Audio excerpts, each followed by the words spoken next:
Welcome, everyone. We're so thrilled to be back with you all. I am Rori Picker Neiss. I'm the Executive Director of the Jewish Community Relations Council in St. Louis, and always thrilled to be joined by my colleagues, Jim Bennett, who is the rabbi at Congregation Sher Emeth, and Daniel Bogard, the rabbi at Central Reform Congregation. And the way that we decided to structure, we're kind of rebranding, although you're going to find this similar to what we've done before. But instead of jumping around on a variety of different current events topic, really trying to dig in deeply on some of the ideas that animate us, and I would say some of the core components of the foundations that I think a lot of our Jewish community is built upon, and maybe by channeling a lot more of those, having some deeper understanding of who we are and where we're headed today. I'd be remiss if I did not mention that a lot of these ideas are inspired by and contributed to by the Hartman Institute, where I can now proudly say all three of us are graduates as a senior rabbinic fellow. For those of you who have not joined us before, Jim and Daniel would rib me because I had not yet graduated when we had last met. So no more of that. And so just jumping in, really jumping into our conversation today with both of you, wanting to talk about this topic of religion and peoplehood. So before I dive in, any other words of introduction that I've missed or that anyone wants to add? Just good to be back together. Yeah, really nice. And mazel tov on graduating, Rory. I don't think you need to feel bad that it took an extra year. It's, Rory had a COVID delayed year, to be clear. Never gonna live it down.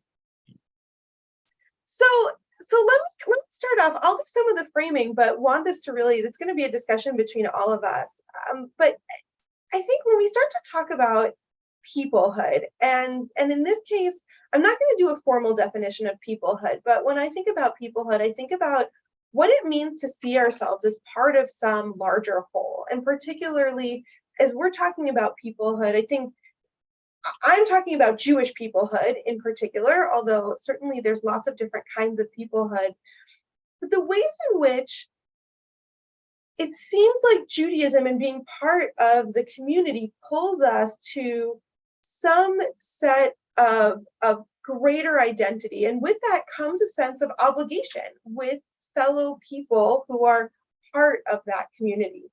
And yet we live in a world right now that's focused heavily on individualism, and where the communal seems to only be relevant to the extent that it relates to the individualism, right? Which seems like a sort of ironic twist on all of it, that I only care about the whole to the extent that it serves me as the individual.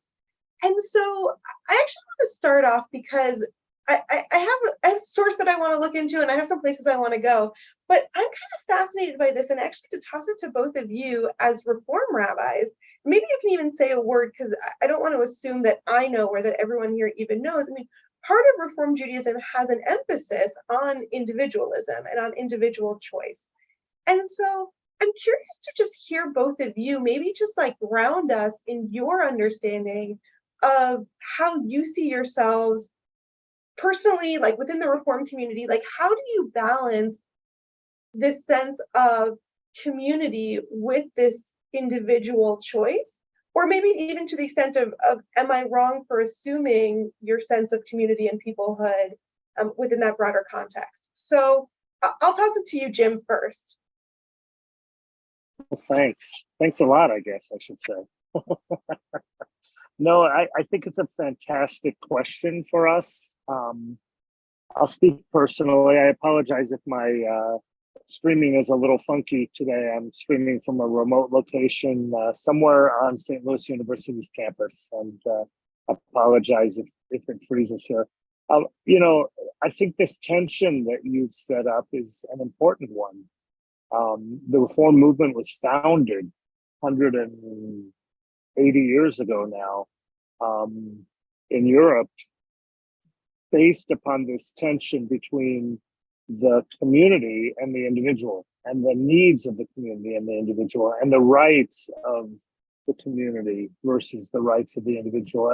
And I myself was drawn both as a child. I was raised in the embrace of the Reformed community, but also as an adult, beginning my rabbinic studies, and ever since, I've been really strengthened by that call to each of us of autonomy. The fact that ultimately we are responsible as individuals for our own choices and the consequences of our choices, and the obligations that sort of come down to us because of that autonomy and the choices we make. And yet, and it's a very large and yet, and I'm so grateful to you for throwing this out to us. I've always felt something of the pull of peoplehood and community, but it is also the source of great personal tension for me, because there's an equal force in my life.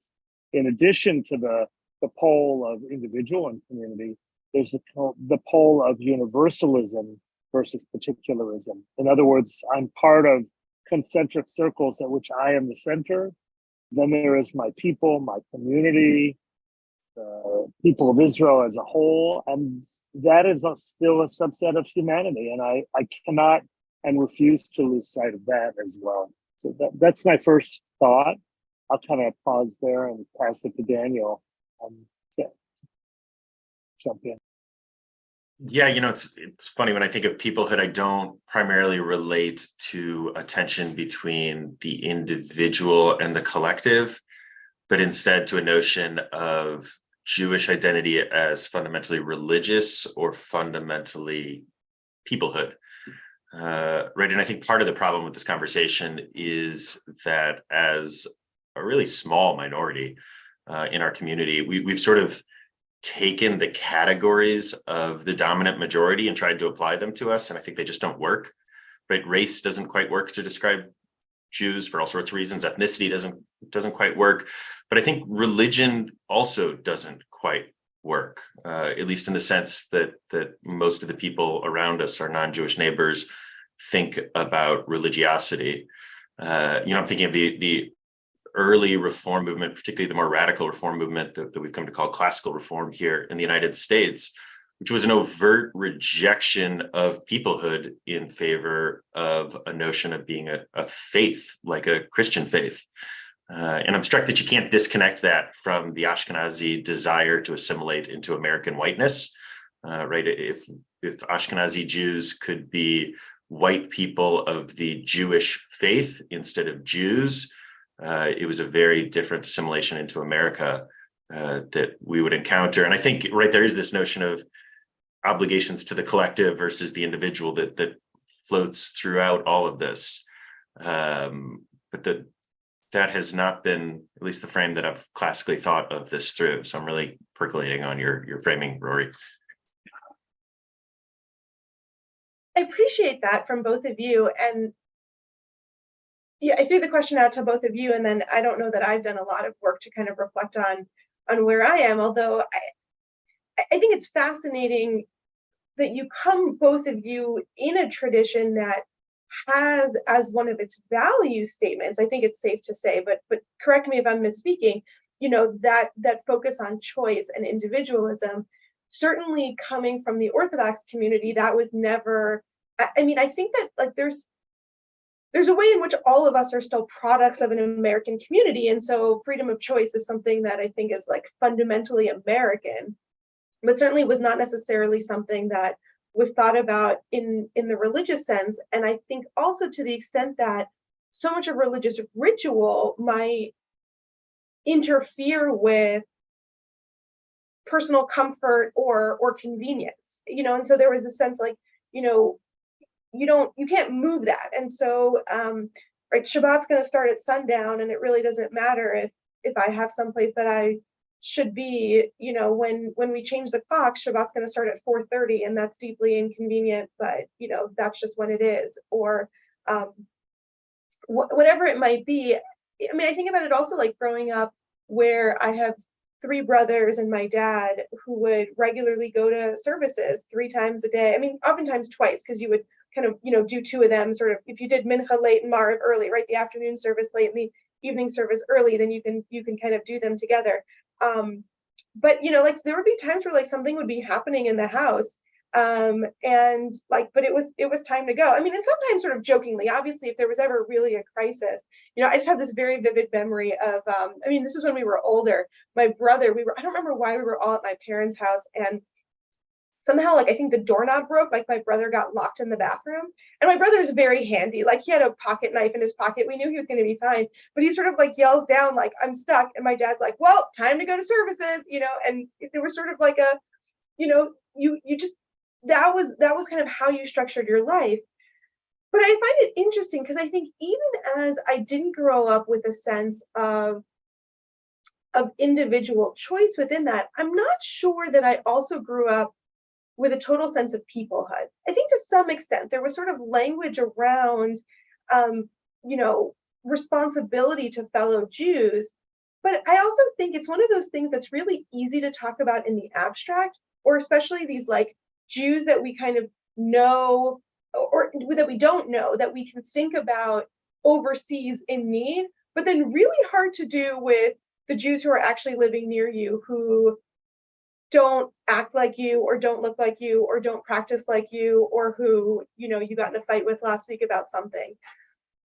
And so it's interesting for me also thinking about like that connection between where does our individualism also then tie in with how we understand ourselves as part of this greater whole.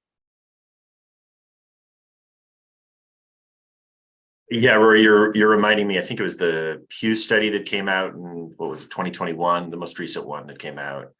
But there was a look at how connected different groups of Jews feel to other groups of Jews.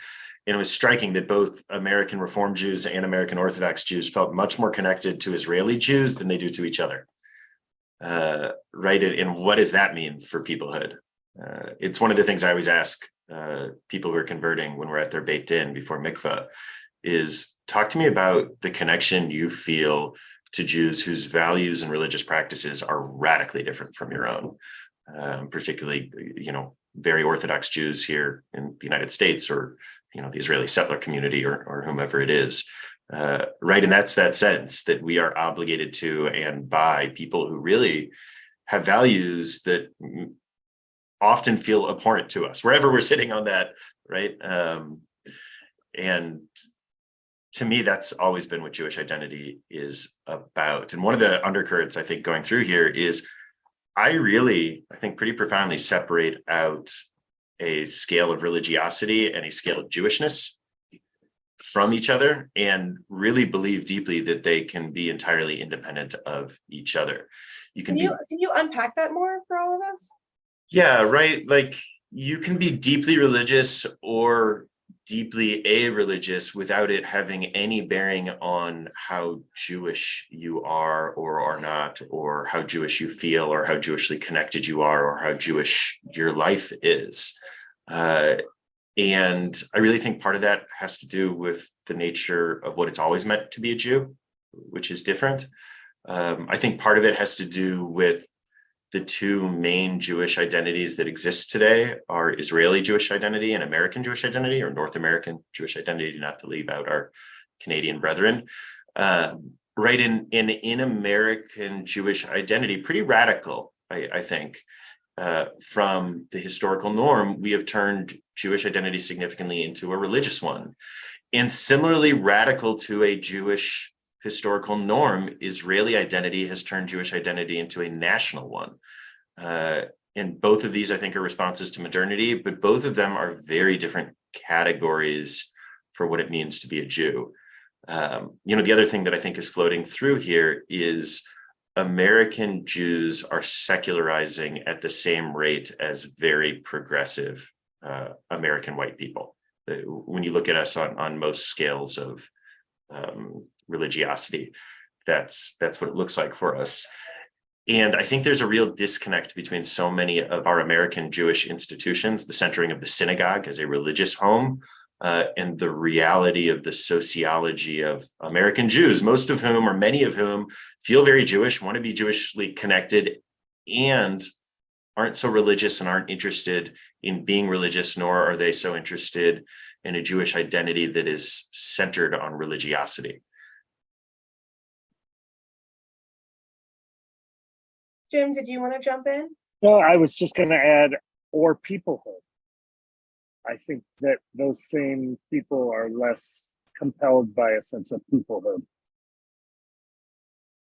Well, part of what then strikes me is that I noticed ways, and I don't know if this is a relatively new phenomenon, I haven't done any study on it, but the ways in which I will hear people who, when there's someone who disagrees with them, if they have like a group of people who is using their Jewish identity proudly as they take a stance on whatever that might be, somebody might say they're not really Jews, right? There's a way in which we actually try to dismiss, and I wonder, I mean, some of it I think is some of what you were saying, Daniel, of like what happens when there's people who just are doing things that are abhorrent to us. Like it's sort of easy to kind of dismiss that. But I wonder to what extent also there's this feeling of like, I don't want to be obligated to those people. And if I feel like I'm obligated to Jews, then I have to define people as no longer Jews.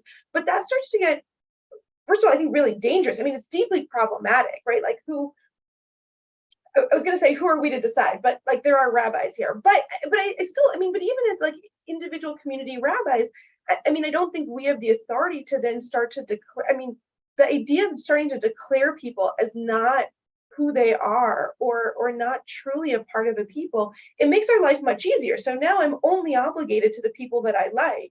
And that sort of defeats the whole purpose of what does it mean to have obligation and to be part of a people that forces me to recognize that I'm part of a whole, not because it's the whole of everything that I like, but because there's something more than me.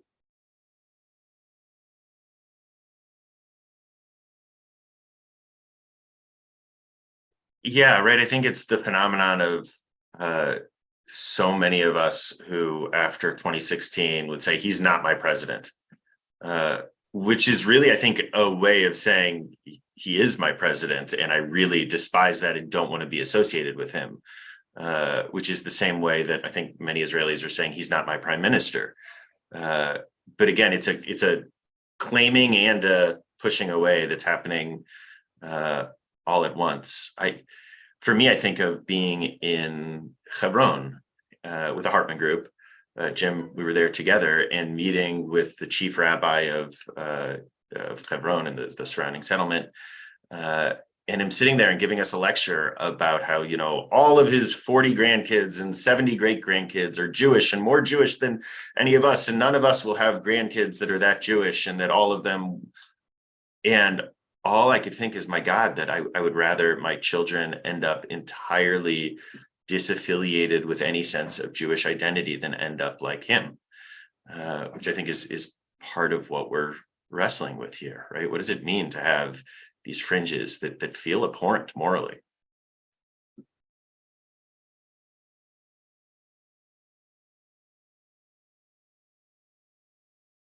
So I'm going to bring this to a text because it's always fun to do a bit of text study. And so I'm going to share my screen here. So I want to look for a minute at the story that we have about the golden calf, right? And so this text comes, and forgive me if I'm going to look away for a minute because I have it on my second screen, but this is the text that comes. So if we remember our story, Moses has gone up the mountain to receive the Torah at Sinai, and then for whatever reason, the people have miscounted. They seem to suddenly be scared that Moses is not going to come down the mountain, and they decide that they are going to create a new emissary to connect them to God. And they create the golden calf, which, as we might remember, is even more egregious because really just 6 weeks earlier, God said directly to the people, don't create idols. And it was like top 10 of the list for God, and the people immediately go and they violate this. And so Moses is up on the mountain. The people have built this golden calf. And God then is the one who notifies Moses about what's going on. So, oh, I'm sorry, I'm on the wrong. Oh, I jumped ahead to, sorry, can I get back to the text itself? Why is this? Sorry, everyone, it's not. Oh, there we go. Okay, this is where we were supposed to be. Is this jumping for everyone else too? Okay. So it's in Exodus 32. So God says to Moses, hurry down, for your people whom you have brought out of the land of Egypt which I'm just going to interrupt to say this is like, I feel like super couple vibes where it's like your son did today, right? There's like this kind of element of that, right? So the people that you took out of Egypt have acted basely. They've been quick to turn aside from the way that I enjoined upon them. They've made themselves a molten calf and bowed low to it and sacrificed to it, saying, "This is your God, O Israel, who brought you out of the land of Egypt." The Lord further said to Moses, "I see that this is a stiff-necked people. Now let me be, that my anger may blaze forth against them, and that I may destroy them and make you a great nation." So there's so much already in this text. I think it's also really fascinating that part of the sin of the golden calf is that the people point to the golden calf and say, "This is your God who brought you out of the land of Egypt," which is what God quotes here. But then God sort of does the same thing to Moses, like, "You brought them out of Egypt." Like everyone is sort of like fighting over who really brought them out of Egypt and all of that. But the rabbis, and the piece that I want to really focus on, and you saw a little preview of already, is that the rabbis really jump on this phrase that God says when God says, "Lech raid." Lech, go, raid, go down, or gets translated here as hurry down. And sort of like the pshat interpretation seems to be that God is saying to Moses, the people are screwing up, like you gotta go. You have to go and you have to fix it. But the commentaries take it in a slightly different direction. And so so Rashi says, Lech raid, and he says, Migdulatcha, from your high position, from this lofty role that you have, right? Moses, you're up on high, you're a leader of the people. And I think this is so fascinating. Lo natati lecha gedula ela bishvilam. That God, it's quoting from Brachot, from the Talmud. "I've only given you this greatness for the people." There's a sense like it's not about you as an individual, Moses. Like you might think, like, look at the greatness that Moses has acquired, and God says, "I only gave it to you for the sake of the entirety." And then it continues, quoting from Bindrash Tanhuma, "At that moment, Moses was excommunicated by a decree of the heavenly court." That God is actually saying, like, you have to go, not because I want you to go save the people, but because you're no longer welcome here. If you're not great, if the people don't deserve it, then like God is sort of saying to Moses, we don't have any relationship. Like you might think that I really enjoyed you, but actually this was all for the sake of the people. And then the final piece, I am sorry, everyone. I don't know what is happening. I wanted to just like pull this out a little bit more from the Talmud. So we have this, right, this is what Rashi quoted, but I think it's even like bigger in the Talmud. So the Talmud says, "Malech raid." What does this mean? Go down. Amar Rabbi Elazar. So quotes from Rabbi Elazar said, "Amar lo HaKadosh Baruch Hu leMoshe." God, the Holy One, said to Moses, "Moshe, raid migedulatcha, klum natati lecha gedula ela b'shvil Yisrael." Moses, go down from your greatness. I didn't give you any of this except for the sake of Israel. V'achshav Yisrael chatu. Now that Israel has sinned, atalamali, like what use do I have for you? Miyad tashash kocho shel Moshe v'lo haya lo koach ledaber. And immediately Moses' strength was sort of taken from him, and he didn't have any power in order to speak. I think this text is just incredible. I mean, I think like this sort of goes exactly to where you had taken us, Daniel, of here we have a group of people who are doing something that is so utterly horrifying to us, right? Like to be Moses in that moment where here your people are doing something that's completely antithetical to everything that you stand for, that you fought for, that you've worked for.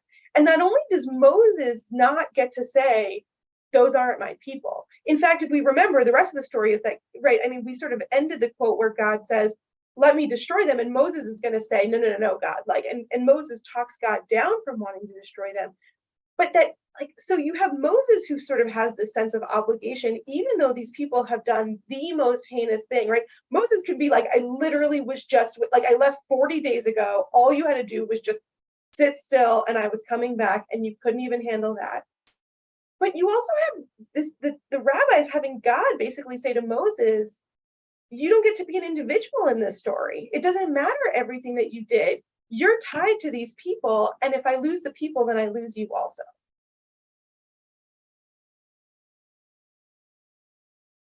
It's brilliant.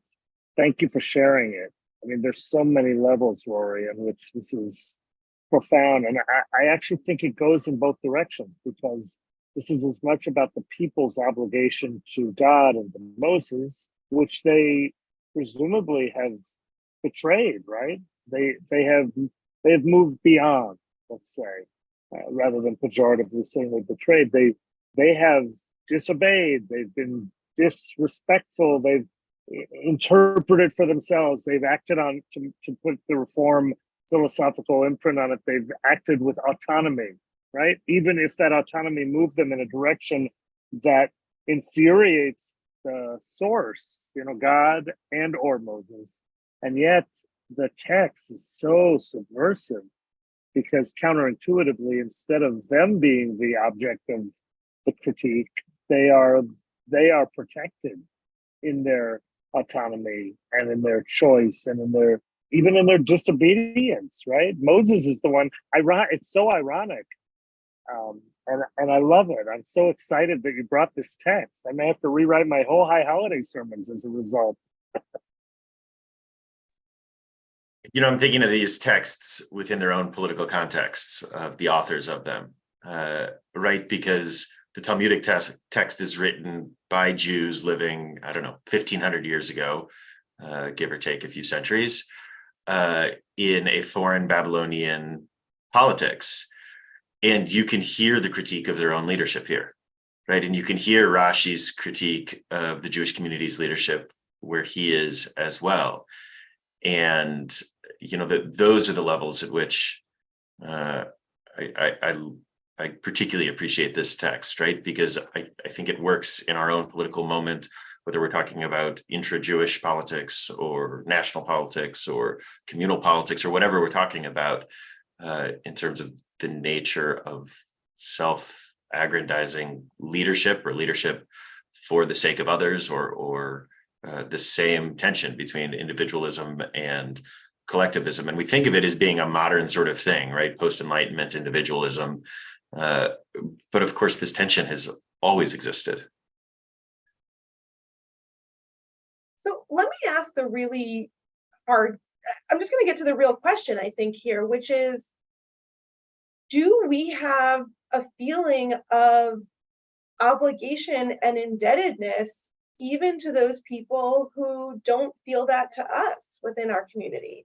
I think all three of us have those people in the community who would say that we're not really part of the community, or that we're not doing Judaism correctly, or whatever we want to fill in. Can we all get to that point? I forget, it's easy for us to preach this to other people, but I'm going to ask it of us. What does it mean for us to feel obligated to those individuals? If I can throw out another sort of frame for this too, Rory, I'm struck how connected American Jews feel to Israel and Israeli Jews through, I think, this frame of peoplehood. And studies show pretty consistently how much more disconnected Israeli Jews feel to American Jews, right? I mean, it's radical, and a lot of American Jews don't realize this, that this whole sense of us being connected in the way that our culture and our Jewish institutions reinforce that bond is very much not reciprocated in the other direction. And to me, that becomes a much more challenging dynamic than even the dynamic of my connection to, any particular ultra-Orthodox rabbi or community here in St. Louis. But look, I think the other piece here too is that there's huge disconnections between I don't even know how to label these, the liberal Jewish community, and by that I mean Base Abe to the left, and the fundamentalist Jewish community to the right of that, where we have different schools that we send our kids to. We have different institutions for our community gatherings and often for our communal support. And, there's some institutions that sort of skirt the line there. But by and large, in many real world ways, these are just different communities. And that disconnect is real, right? Whether we're talking about what rabbinic gathering you go to, or what food you eat, or who you would think of inviting to your Pesach table, or whatever it is. Yeah, and I agree. I have so much I could say in response to that, Daniel, and I'll just lay yet another layer of complexity on top, or another lens to keep in mind is in light of the demographic realities of interfaith marriage and assimilation, and the large and growing percentage of people who are not technically even nobody could claim that they were Jewish, but they are what, I'll use the term Jewish adjacent, who are part of our families and part of our community and supporters of our community and participants in our community.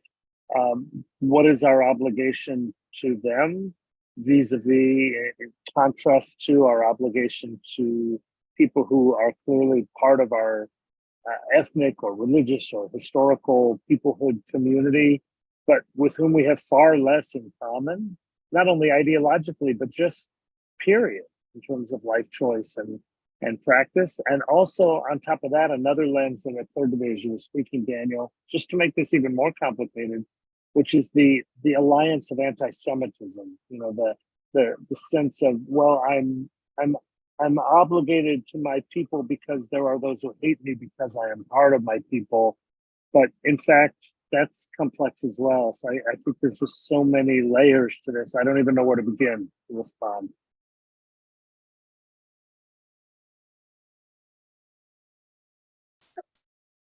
I mean, I think like the conversation itself kind of assumed this value of peoplehood, but I think I want to actually really challenge us of where we are in that value. I think for me, I want to have this value of peoplehood, and I think I do to a great extent, and I also struggle with it to a great extent, because it's hard to feel a sense of obligation to a group of people that doesn't feel similarly obligated, right? Like what does obligation require of us? And I think when I talk about obligation, by the way, I mean everything from who are we advocating for, or who are we bringing a meal for in a time of need, right? I mean, just all of the ways in which community steps up for one another.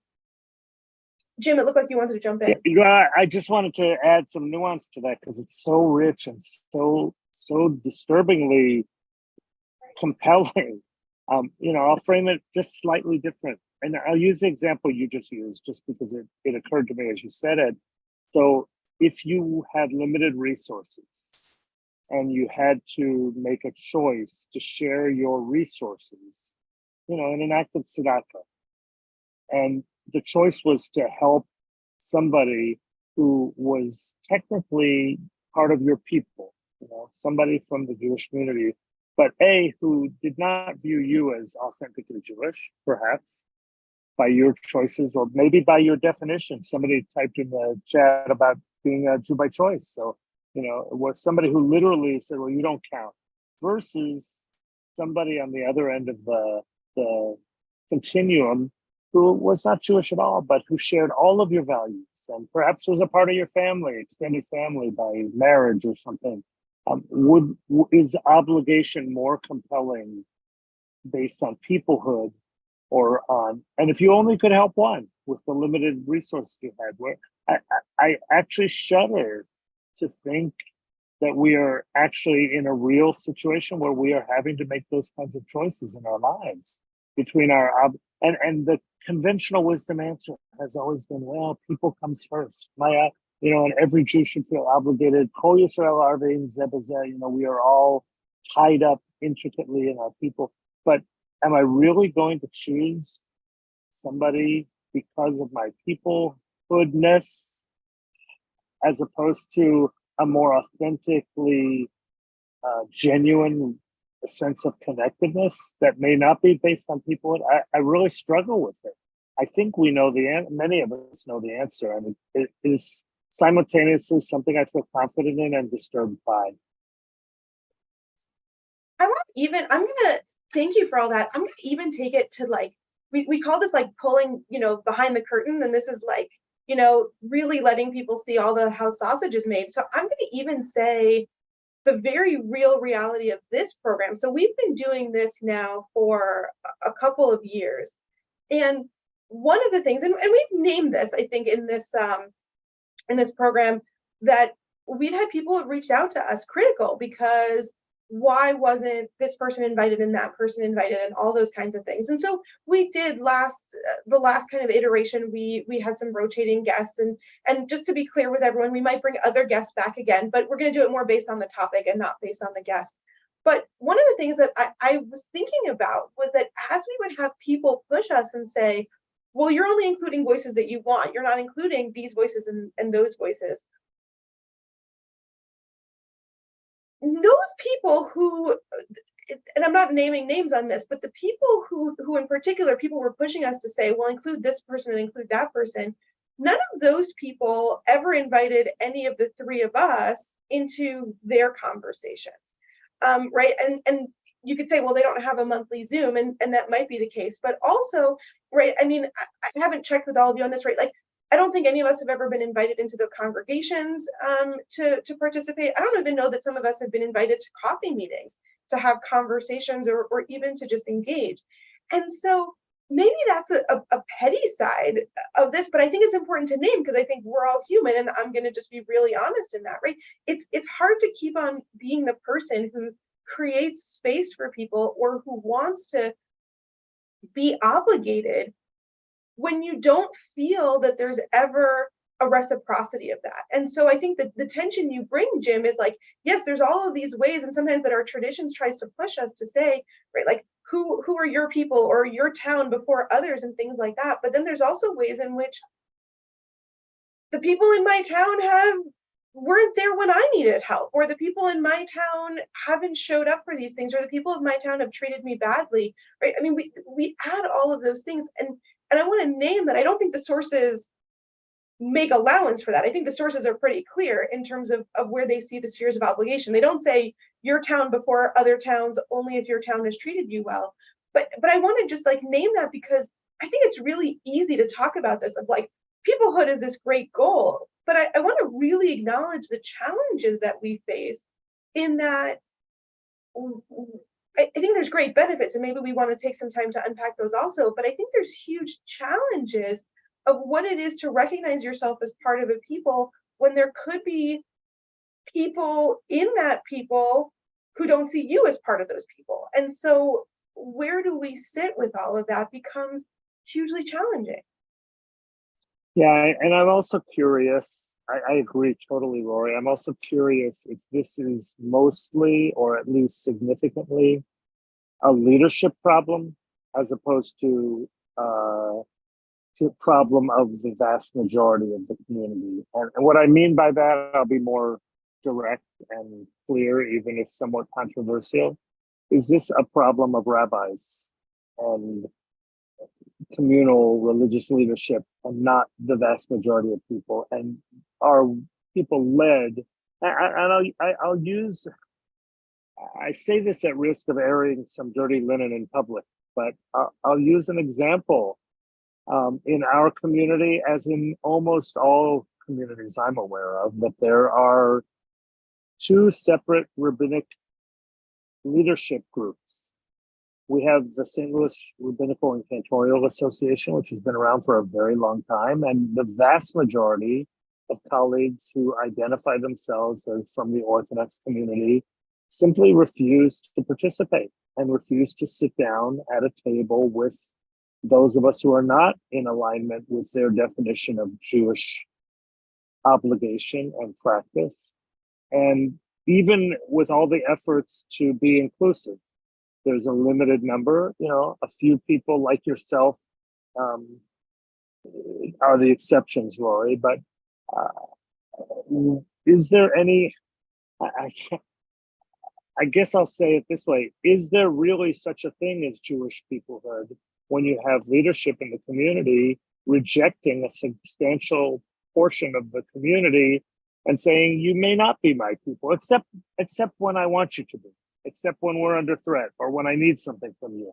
And it's very problematic. And I don't know whether the vast majority of Amcha, the people, actually feel that way, or whether it's mostly led by the leadership of the community, the rabbinic leadership in particular.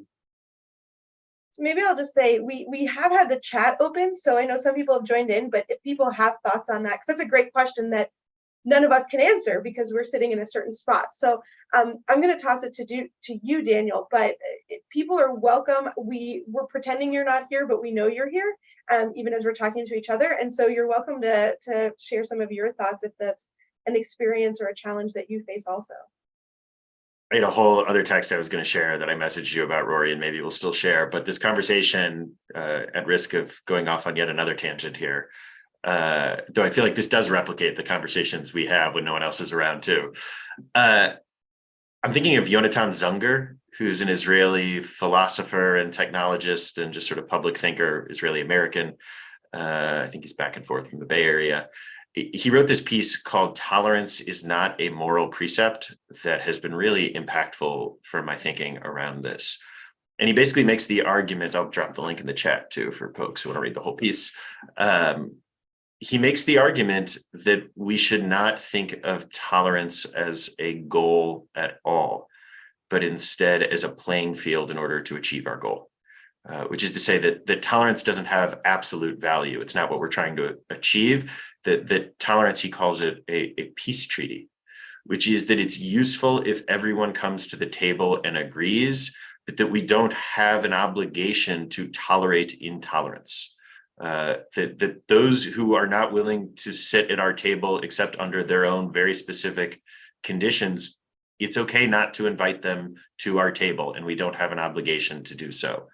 I'm not exactly sure how this circles around our larger conversation, but certainly the smaller conversation we're having, I'm so struck by it. And this is a theme that has come up again and again in my work and my personal life, and I think probably for all of us, this tension. We're treated like tolerance is something that we should all be striving for, when instead tolerance is a peace treaty. It's the terms on which we can meet at a table where the goal is peaceful relationship, meaningful relationship. The goal itself is not tolerance. And this has really shifted how I process all of these pieces. I don't know if either of you have thoughts on that before I have this other great text that's really in a different direction. Well, I'll just say I'm looking forward to reading it. I've brought it up, and it so resonates with me. I think also at a time where I can't help, Daniel, but also reflect on like some of the advocacy work that we've had to do together, and that wasn't the direction I was thinking of, but it's obviously also top of mind right now. Like the ways in which sometimes when you enter a space where other people ask or demand of you certain behaviors that right, like what does it mean to be willing to compromise, or what does it mean to be willing to listen? But sometimes what people really mean is, I want you to give up something that you want in order to be where I want you to be, right? Compromise, by definition, we usually think of as like both of us are going to give up a bit of what we want or what we don't want in order to get to a place of commonality, right? But then there's also like the compromise that we've sometimes faced where it's like, you know, somebody makes this ridiculous demand and then we say absolutely not, and then like we're supposed to compromise, but actually like where they started was so completely absurd. Like what does it even mean? Or what are, you know, they're being asked to compromise on something that makes them uncomfortable where someone else is being asked to compromise on like something that they are, right? And so I don't quite have the language, but maybe this article will help with that, and so I appreciate you sharing it. But I think that idea, but I think, like I said, similarly, where when people were reaching out, and it was sort of the assumption that because we had created this space, we have this obligation for what that space looks like. And yet, to the extent that there is a communal discourse that happens throughout the community, it wasn't like we invited people into our space and then suddenly other people invited us into those spaces, and then we've elevated the community discourse all along. And I want to name that what I'm describing, I said before, there's a pettiness to it. And that doesn't mean I don't think it's still worthwhile, but I also think it starts to become exhausting when you feel part of a greater whole. If the other people aren't invested in that greater whole, you can't hold that by yourself, or a few people can't hold that. And so what does it mean to be invested in being a people if we don't have a core group of people who are willing to actually build peoplehood.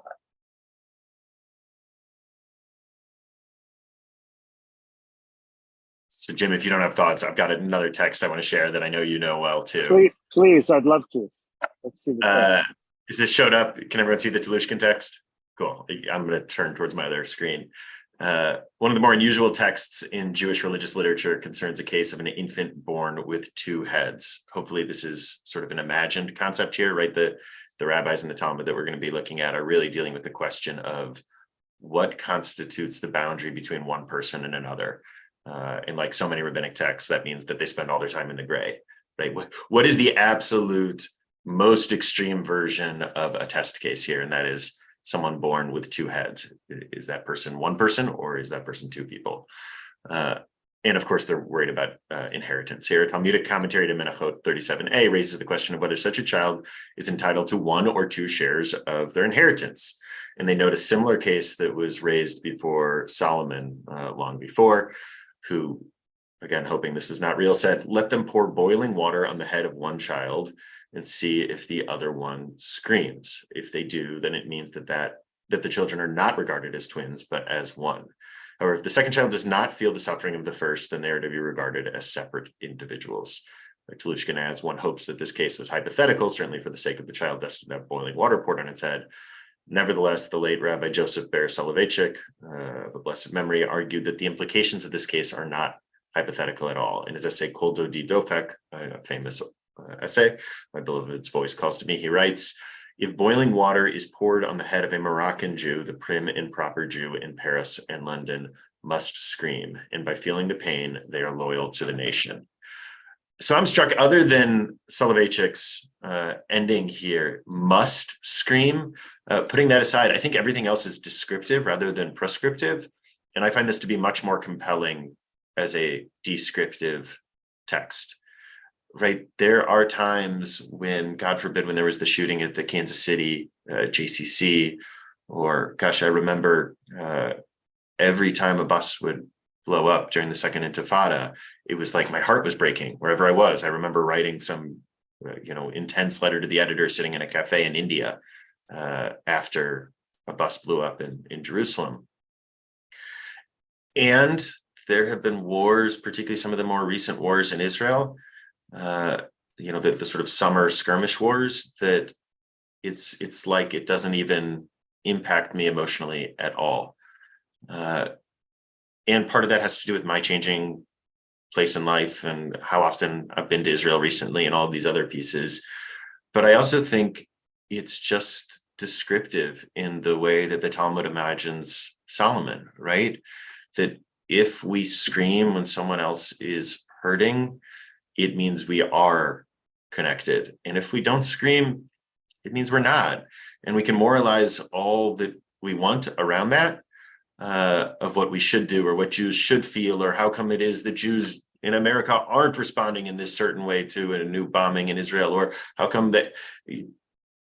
But I think it's also just descriptive of the reality of when we feel like we are part of one people, and when we feel like we are separate.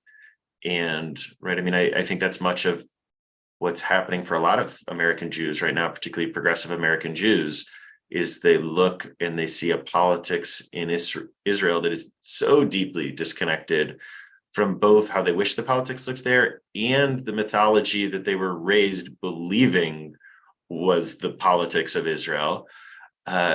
And some folks respond by feeling more connected and more committed to making this change and more obligated. And for many folks, I think there's a distancing, and instead there's this sense of very much being an American Jew as opposed to being a global Jew. And I'll leave it there. I'd love to hear your thoughts. I'd love to jump in and first of all, thank you for reminding me of this text, Daniel. I remember when we studied it first time, and it's so compelling. And I'll just add yet another perspective, another lens, because I agree with you completely about this text potentially right now at this moment in Jewish history being very descriptive, and I would add sadly descriptive of the state of affairs of peoplehood for many of us. But another lens that I look at this text through that I don't think you'll be surprised by my saying this. I think the text is compelling. It is a description of a way to evaluate connectedness to others, but not just to people. Like why? And this is the question I would ask this way. I'll try it out this way. Why does this only apply for one Jew to another Jew? Why can't we also, as Jews, also be equally screaming when boiling water is poured on somebody's head who does not happen by fate or by choice to be part of the Jewish people? Why do we feel this? I'm not even saying eliminate the pain feeling capacity for when a Jew is victimized by boiling water or whatever. Okay, but shouldn't we as human beings aspire to feel the pain of anybody who has boiling water poured on them? Why is it somehow worse if it's another Jew? And I can't abide by that. And I think an increasing number of our people of all ages, perhaps mostly younger, but not exclusively, and not uniformly, people are saying, wait a minute, my obligation does not only apply to the Jew. And that's part of my problem as a person who loves Israel and struggles mightily with Israel is, right now they're trying to find a way, the government of Israel is trying to find a way to get rid of the asylum seekers, to pour boiling water on their head and not feel any pain because we should just let them go. Like, we don't have an obligation to them. Why? Why suddenly are we only feeling the boiling water poured on our own people's heads? I find it incomprehensible and also morally repugnant. So I don't think that we should ever not have compassion for other people who are suffering. I think part of the question that I sit with is that it feels overwhelming to absorb all the suffering of people in the world, and where are we kind of plugged in, right? Where are there because I know that it just becomes absolutely impossible. Like, I can't read the news stories of every country that's happening around the world. And I think to a certain extent, and it might just be that we disagree on this, Jim. I'm not trying to, that, which is also totally fair. I mean, I do think that there's like a sense of grounding that comes. So absolutely, I don't want to be a person who doesn't recognize the suffering of another person and have my heart broken by that. But also, like, where do I situate myself and sort of, how do I understand myself? And I think with that comes, history. Look, what was it for all of us to join in this and to share texts, right? And like there's a common language that we're able to speak because we are part of some collective that we share. And that doesn't mean that I only feel an obligation to the two of you and not to others. But I think there's a certain sense of like rootedness that also comes with peoplehood. And I do think that at times, I mean, I definitely do, when I read a news story, there is a sense of, there's a different reaction if I know somebody who's impacted by something than if I'm reading about something that happens, just really far away. Right? I mean, and again, I think I do want to argue that I think there's human nature. We read about an earthquake that takes place and we can be heartbroken, and then we find out that our neighbor's son was there, and then we suddenly feel like a very different reaction to what it was that happened. And so, Rory, can I interrupt you? I want to push back a little bit. Of course, it's emotionally natural to ask whether my neighbor's son is there or my own relative or even somebody Jewish. That's always a question we hear. Well, were there any Jews? But does that make it right that we ask that question? Like, it's understandable. I'm even sympathetic to it, but I'm asking a moral question. Is it right to ask that question? I'm on my way to deliver a meal to a hungry Jewish person, and I see a hungry non-Jewish person on the road. Do I say to them, oh, I feel so bad that you're hungry, but I'm bringing this meal to the person who's hungry, who's my person, so I can't. It's a very fundamental moral question. Am I obligated more, or am I just emotionally drawn more? Fair question. I still would say, I mean, I think it's hard with some of the analogies, because certainly I think if we're walking past a person in need in order to help somebody else, I would feel very differently about that. I think that if you have a situation like the example that I used of a terrible earthquake, where you might have multiple organizations who are running to provide aid, what does it mean that Jewish organizations know some of the specific needs that Jews might have, or might be able to tap into networks differently? Or I think sometimes there's also kind of a feeling of, if other organizations are also kind of prioritizing their own, then to what extent, like, do you have people who could get left behind? And again, I want to sort of offer, I'm not sure that's necessarily always a bad thing, right? But sometimes, like, those are natural places in which we step in. And so I take the question, and I think it's valid to really sit with. And I don't know that I have some of the same discomfort that you have with it, though, again, I welcome the challenge. I did want to just say one other thing, though, to the source that Daniel, you gave. As you were talking about it, the question, and I wrote down here next to me, was when you were talking about it being descriptive of what happens when we stop screaming, right? Like, what happens when someone's hurt and we're no longer screaming? And the word I wrote down here in front of me was numb. Like, I wonder, like, when do we not scream because we don't think we're tied to someone? And when do we not scream because we're so deeply tied, and we've been feeling that boiling water on them over and over and over, and we stop screaming because we no longer have the capacity to scream? And I think the answer sometimes, like, I think we have both situations, but I wonder, for me, when are there times where I see parts of the Jewish community who are doing things that I find to be an anathema, and I feel so completely pained by it, and I just feel my heart broken again and again and again by it. And I'm not sure if I feel less connected. I don't know that I would feel like I'm less a part of a collective with them, but I wonder to what extent have I become numb to it, because, and whether it's a numbness that comes because of injury, or sometimes a numbness that comes of self-preservation, right? Like, I need to stop feeling this pain. And so I just want to offer that up, that I wonder if there's times where we are still deeply connected, but we're so deeply connected that the pain has actually caused us to build up walls around our own hearts. I feel that profoundly, Rory, both in terms of the connection to the Jewish community and in terms of, right, I mean, some of the things that our families are going through and what that looks like right now in the politics of Missouri.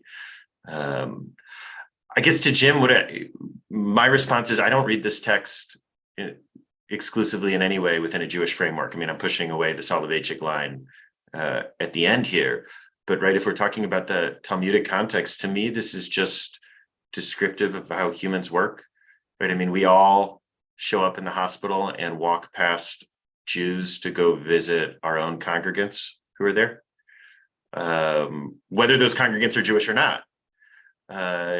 We all feel more connected in a crisis. I mean, going back to Rory's point, I think you imagined Rory's neighbor is Jewish. I imagined Rory's neighbor is not Jewish. And I think the dynamic works equally well for both of these. And I guess I see this, like it or not, as being just descriptive of how humans operate with each other. That we feel the pain of those we feel connected to much more so than we feel the pain of folks who we don't feel are a part of us. Certainly, this can be deeply, deeply damaging as a human emotion, right? I mean, fascism is built on this. The worst instincts of human politics are built on this. And the best types of taking care of each other are built around this too. And I guess I don't see it as optional. I don't see it as something we can change. And that's why I really framed it around being descriptive, that I really just see this as being how humans operate in society, for good, for bad, outside of the Jewish context. And certainly we do this as Jews, but I think we also do this based on, what our political affiliations are, or what, for fellow bowlers or Star Trek fans or whomever it is, right? That we create these groups, and that these groups help us feel, I mean, that's sort of the purpose of these groups, right? Is that they help us feel connected and a part of the lives of people who are in very different places, living in very different ways. And yet we learn to see them as a part of us. The danger, of course, is when that causes us to see everyone else as them instead. Yeah, I think it's beautiful, and I appreciate your articulating it that way. I think I would like to look at it as not only descriptive, but also a little aspirational, though. That we could, I'll put it that way. I'd like to believe that we could be better than this. We could improve upon that acceptance of this descriptive limits on our capacity for empathy and compassion. And we could, of course, we're human. It's impossible for us to care equally for every single person. Only an exceptional, remarkable, and I think very strange person would feel everybody's pain in the entire world equally. But we don't have to justify our limitations by accepting this descriptive category that you presented to us, and I'm afraid not you, Daniel, because I think quite the opposite. You beautifully articulated it, but there are many who use it as a descriptive excuse, right? A justification, and say, well, that's the limit. I don't have to be any more compassionate, except, that's what's happening. Just to use an example, that is what's happening right now with the supporters of the settlers in Israel, who are abusively mistreating Palestinian human beings, driving them from their land, stealing their crops, and really unacceptable by any moral standard. But they're saying, well, I don't feel their pain because they are not my people. I literally, not only don't I feel it, I justify creating their pain. And I think that's the danger that you've left open-ended here by merely accepting it as a descriptive lens to look at the world. But I also love what you said. I offer up a vision of peoplehood in an aspirational way that is not as individual circles, but circles inside of circles. Right? And I think we all could have whatever those circles are that are within circles. But absolutely, I would never want to see Judaism, Jews as a people over here, and everyone else over here as two circles that don't overlap, right? But Jews is a circle that's in a circle of, right? So I'm in a circle of the St. Louis Jewish community, which is in a circle of both the American Jewish community and a global Jewish community, but it's also in a circle of America and in a circle of St. Louis. And right. And so, yes, never would I want to do it in a way where it would then be dismissive to say oh, it's okay if somebody else is being hurt. But I also want to be really honest that, there's times that we might get some notification that says, our Jewish community is in need. And I might make a small donation. And that might be very different if I got a call from, my parents and they said, this terrible accident just happened and your brother's in need, right? Suddenly what I'm able to give is going to be different. And I don't think that's something that we have to regret. I think that's just part of, and so I don't think that peoplehood should ever be something that is used in an exclusionary way.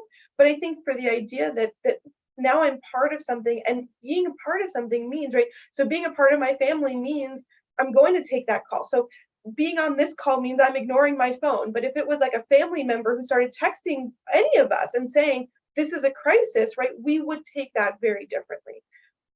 So with that, we have about 10 minutes left, and I want to kind of start winding us down, but actually shifting us to say, I would be remiss if we didn't acknowledge that this week is about to enter into Rosh Hashanah. And I want to offer that I think that as we start to reflect on where we've been in the past year, where we're hoping to go in the coming year, that the way that our tradition looks upon how we do both slichot, how we talk about the things that we want to leave behind and things that the errors that we've done, and how we talk about the aspiration for what's to come in the coming year, doesn't come up in individual, right? It's in the plural. We talk about these things in communal senses. We realize that the things that we do wrong as a collective, right? I actually find it kind of beautiful, the whole the slichot, right? Like the Asham knew, the Bagad knew. I don't actually know what's done in a Reform community. So again, you can all correct me if I'm like misspeaking any of it, right? But it's this idea where, like, on the one hand, first of all, like, there's not the individualism. You're not supposed to go through the list and say, I didn't do that one, right? There's sort of this sense of like, it kind of forces us to do this reflection to say, probably at some point, but it's also this like sense of like, you know what? We've done those things. Like, we've cheated someone, we've lied, we've stolen, we have been corrupt, we have been brazen, we have mocked. Like, even if this is something that I try to take really seriously, like, we collectively have done it. And so I think as we're, maybe there's like an appropriate sense of like, as we reflect on what does it mean not just to be an individual, but to be part of some greater collective, that's actually what we're entering in Rosh Hashanah. And I think, to your point, Jim, like, we don't think Rosh Hashanah is the day that Jews were created. We think it's the day that all of humanity was created. And we talk about it as the day that all of humanity is judged. Whatever is going to come up for this world is not coming up only for Jews. It's coming up, right? If there's a flood, that's everybody there is going to face the flood. And if there's prosperity, then everybody faces prosperity. And so we go into Rosh Hashanah not just saying, what do I want for myself as an individual, and screw everybody else in the process, right? Like, we go into Rosh Hashanah very much saying that Rosh Hashanah is a holiday that we as Jews do as a collective. All Jews around the world that are choosing to participate have the opportunity to come in, right? It's a holiday for all Jews. And also, though, like, we're praying not just for ourselves, but actually for an entire world. And so maybe that's part of how we see those circles, is that we get to be one piece of it. And this is the holiday where we get to celebrate that, live that out, maybe in the best possible way. So I'm going to let you all have a final word as we kind of transition to that, and then we'll come to the end of this conversation. I love that, Rory. I love how you framed that. And I think you've given us an image of how peoplehood can be an antidote to just the false reality of individualism, right? That individualism, despite being a core American value, isn't real. It doesn't reflect the nature of how the world and how we works, or how we live our lives. Right. In the end, the trash that I create is in our world. In the end, the lies that I tell are setting norms for the people around me and my family and my community, and are contributing to the worst parts of our culture.